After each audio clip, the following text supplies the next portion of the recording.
Hi guys, it's Paul from the series Dancing with Cancer again.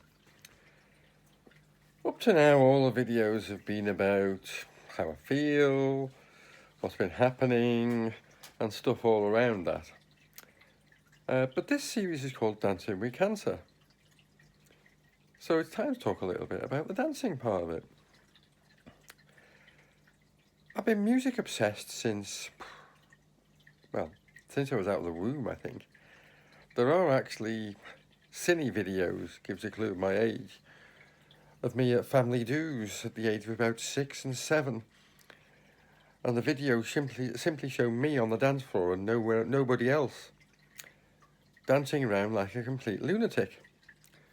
That's never really stopped, in truth. I've been through the phases as a youngster growing up in Liverpool. I was into actually the Stones first and then the Beatles much later, down to my parents' influences. When I started to listen to music myself in my early teens, I was into things like, glam rock to some extent. Slade, I was a massive fan of. They were the very first band I saw live at the age of 12, I think it was, here in the Isle of Man. I was a mod. I was a new romantic. Didn't follow all the genres, but one or two that I was particularly interested in. A fairly eclectic music taste until I got separated from my first wife in, I think it was in the 80s, and I became a teenager all over again. Literally. Well, I behaved like one. And it just happened to coincide with the birth of Chicago house music in the UK. And I became totally and utterly obsessed. In the early days, it was Steve Silk Hurley, Farley Jackmaster Funk, D-Mob, lots and lots of different artists. And even then, I had this passion for trying to hear new pieces of music, new artists, not just simply listening to the same things that were on the radio or whatever. So that was in the 80s. That obsession has stayed with me ever since. Occasionally I get hooked up on particular artists, but never for long.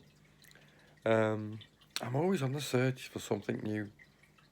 YouTube, Spotify these days, any kind of DJ site, anything that even Radio 1 actually, Radio 1 dance I have listened to for quite a bit, not so much now.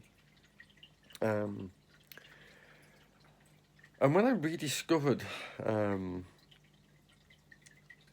ability to attend live music events, it was really in 2014 I arranged a sneaky trip to London with my wife, the main purpose of which was for me to go and see Disclosure at the Alexander Palace. There was not a chance in hell my wife was going. Um, she'd rather have sat on hot coals for a week. But we had a pleasant weekend in London, bit of shopping, bit of sightseeing, and I had my amazing evening at Disclosure.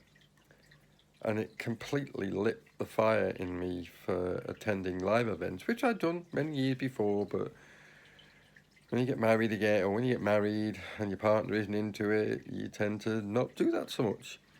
But I reached a stage just before going to Disclosure where I thought, fuck it, I want to do this. If I have to go on my own, I'm going to go on my own. So I went to see Disclosure. It was incredible. I was right at the front, older than by a long way than most of the other people there, but it really lit a spark in me. Since then, I've seen Chemical Brothers,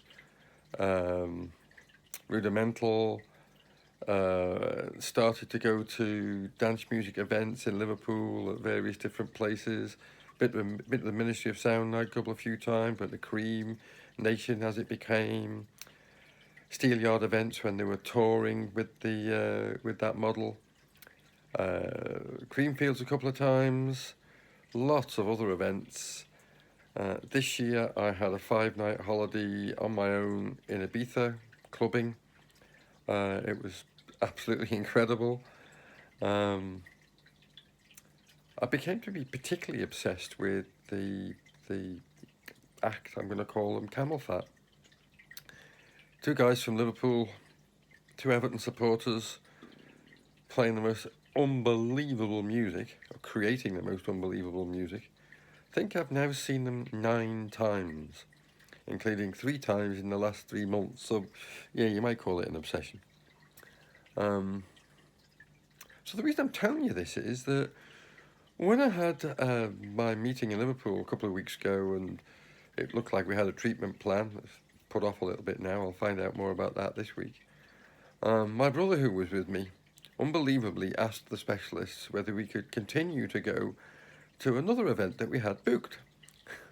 He made me laugh at the time, because I knew the answer was going to be no. The answer wasn't no. Actually, we were encouraged to do it.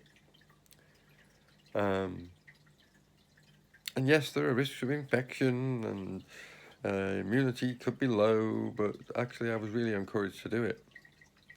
So I'm creating this video on Sunday. I've only just got back from Manchester.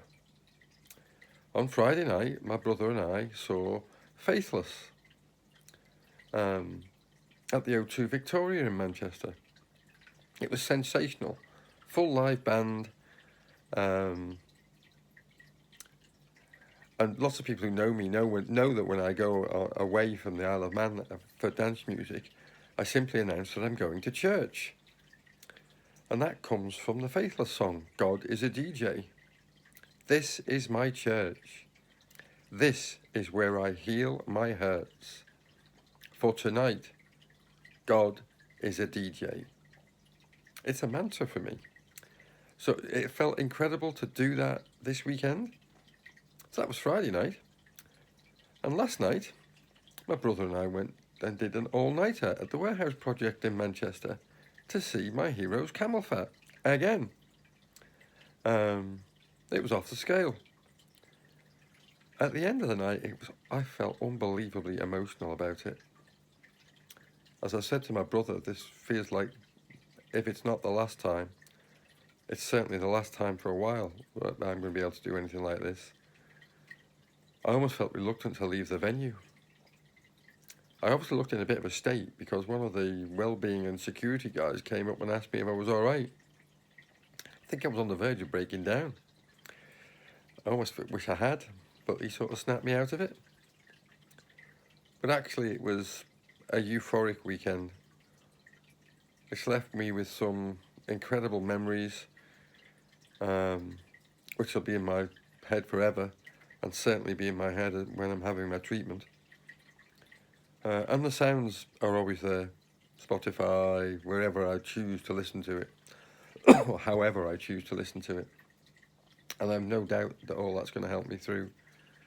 At some point in time, I'll talk about some more about dance music and what it does to me and how it inspires me and motivates me and makes me smile.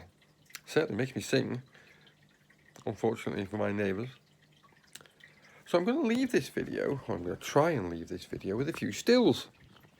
Never done that before, but we'll give it a go. Actually, no we won't, because I can't get it to work. I'll do that separately. Maybe no, I can't even do that one, can I?